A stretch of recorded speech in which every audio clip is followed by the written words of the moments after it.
Kumar educational date में आप लोगों का स्वागत करता हूं। दोस्तों, कल के डेट में हमने आपको 10 प्रश्न दिए थे और उन 10 प्रश्नों के सही उत्तर केवल 2 लोगों ने दिए हैं। एक है आपके सुमन जी और दूसरी है लालिमा जी। इनके अलावा किसी ने भी उत्तर दिया ही नहीं।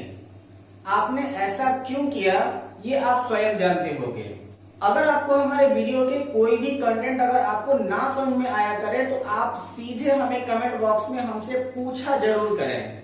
लेकिन अगर आपको प्रश्न दिए जा रहे हैं तो आप उन प्रश्नों के सही उत्तर जरूर दिया करें। आपके आज के प्रश्न ये रहे।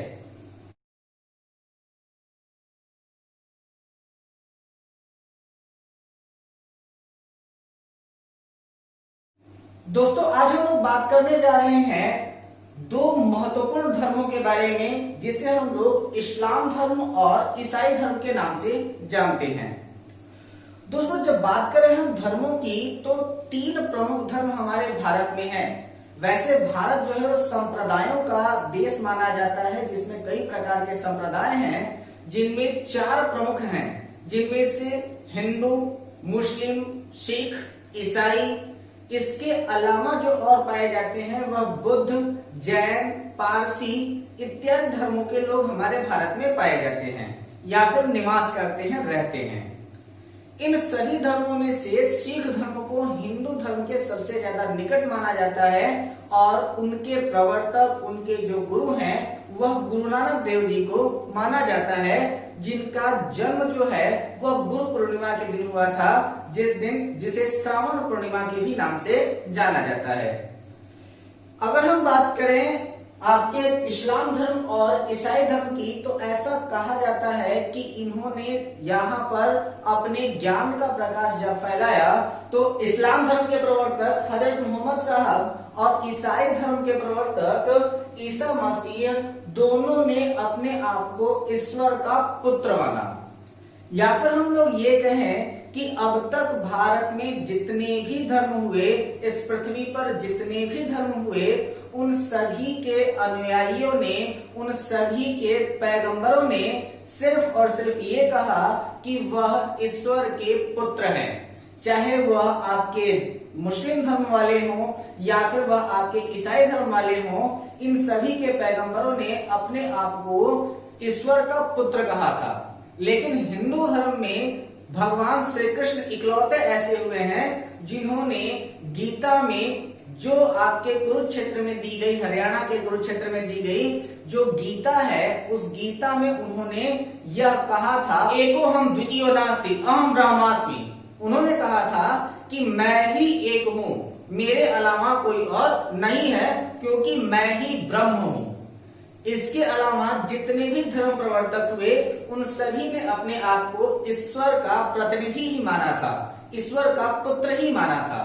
तो आइए कुछ प्रमुख धर्मों के बारे में जानते हैं। तो सबसे पहले बात आ जाती है कि इस्लाम धर्म के संस्थापक हजरत मोहम्मद साहब थे। तो प्रश्न ये पूछा जाए कि इस्लाम धर्म के प्रवर्तक कौन है, तो इस्लाम धर्म के प्रवर्तक हजरत मोहम्मद साहब को माना जाता है। हजरत मोहम्मद साहब का जन्म 570 ईस्वी में हुआ था, यानी कि जो हजरत मोहम्मद साहब का जन्म है वह ईसाई धर्म के उदय के पश्चात हुआ था। तो हम ये कह सकते हैं कि हिंदू धर्म के बाद जैन और आपके बौद्ध धर्म हुए और इसके पश्चात आपके ईसाई धर्म का उदय हुआ और ईसाई धर्म के पश्चात ही आपके इस्लाम धर्म का उदय हुआ है। हजरत मोहम्मद साहब का जन्म 570 ईस्वी में मक्का में हुआ था, जो कि मुस्लिमों का पवित्र तीर्थस्थल भी है, जिसे मक्का और मदीना के नाम से जाना जाता है। हजरत मोहम्मद साहब के पिता का नाम अब्दुल्ला और माता का नाम अमीना था। तो ये भी प्रश्न पूछा जा सकता है कि हजरत मोहम्मद साहब के पिता का नाम और माता का क्या नाम था। तो हजरत मोहम्मद साहब के पिता का नाम अब्दुल्ला और माता का नाम अमीना था। हजरत मोहम्मद साहब को 610 ईस्वी में मक्का के पास हीरा नामक गुफा में ज्ञान की प्राप्ति हुई थी। ठीक है, तो हजरत मोहम्मद साहब को ज्ञान की प्राप्ति कहाँ हुई थी, तो हजरत मोहम्मद साहब को 610 ईस्वी में मक्का के पास हीरा नामक गुफा में ज्ञान की प्राप्ति हुई थी। 24 सितंबर 622 ईस्वी को पैगंबर के मक्का से मदीना की यात्रा इस्लाम जगत में मुस्लिम संवत या फिर हिजरी के नाम से या फिर हिजरी संवत के नाम से जाना जाता है, जिसे कहा जाता है कि उसी समय से इस्लाम धर्म में नव वर्ष की प्रारंभ मानी जाती है।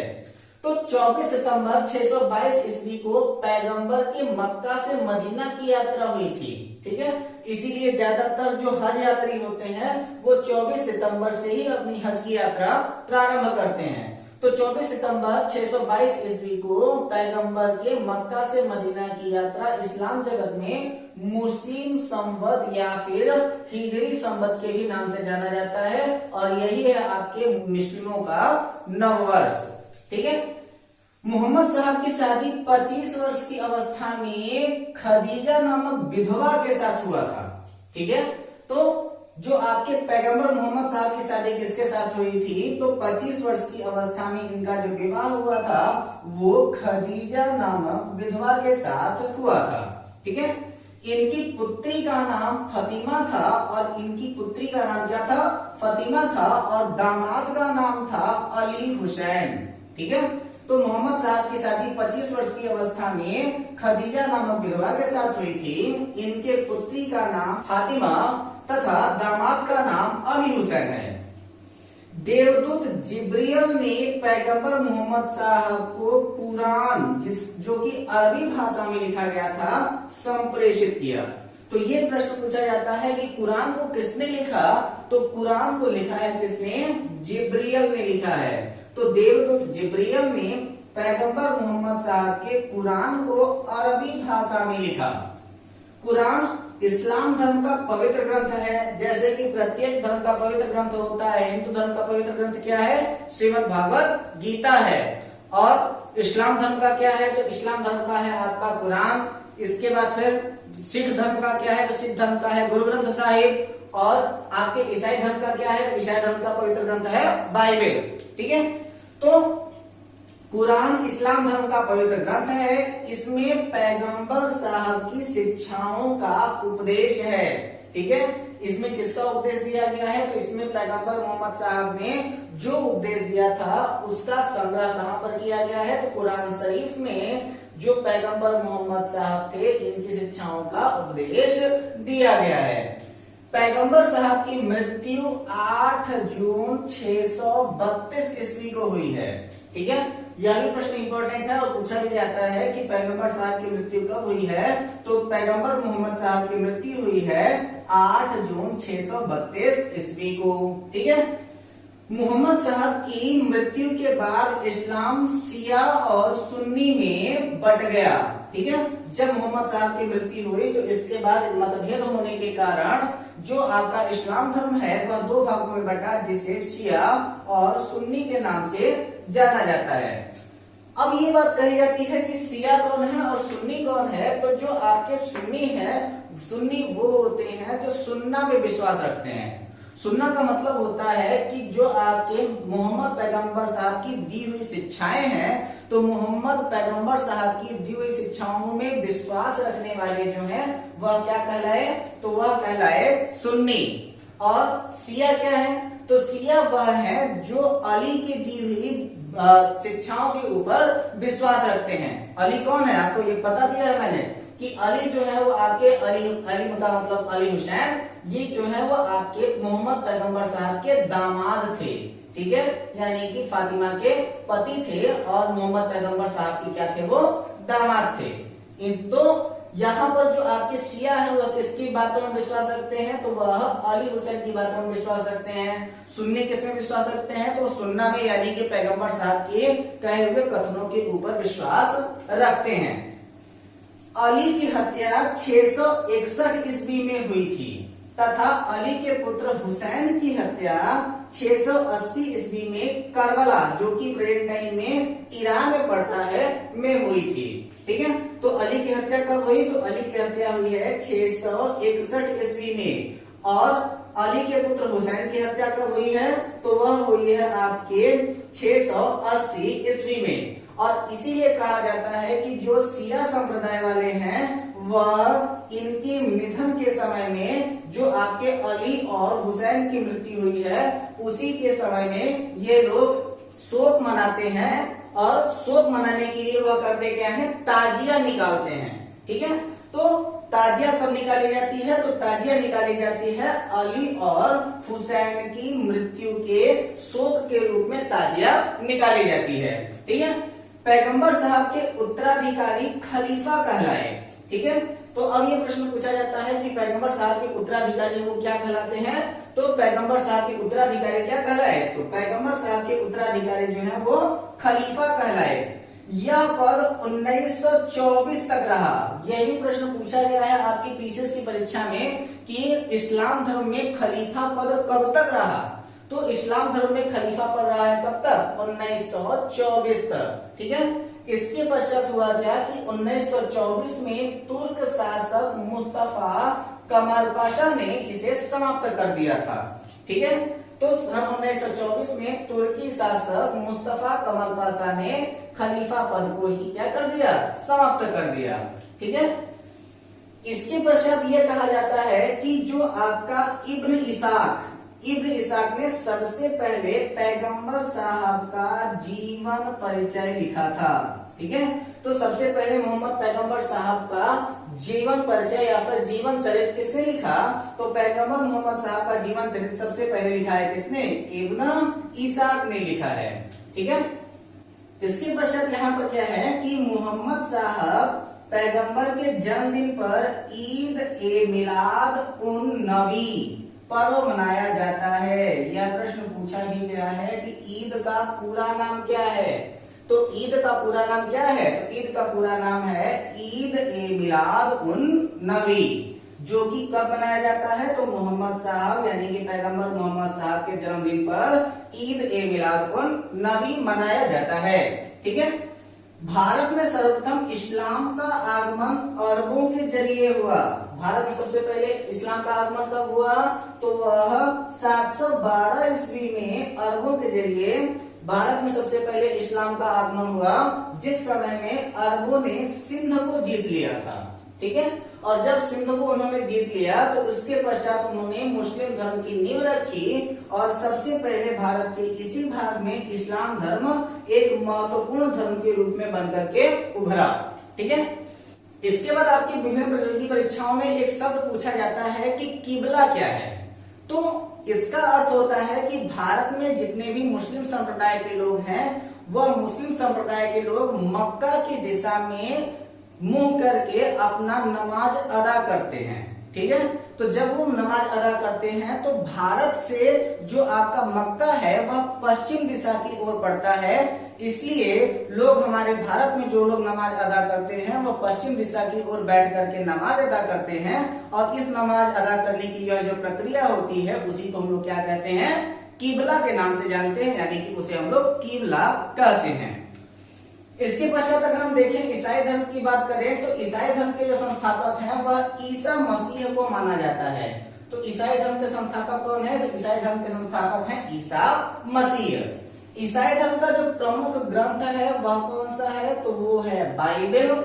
ईसा मसीह का जो जन्म हुआ है वह है जेरूसलम के निकट बैथलेहम नामक स्थान पर इनका जन्म हुआ है।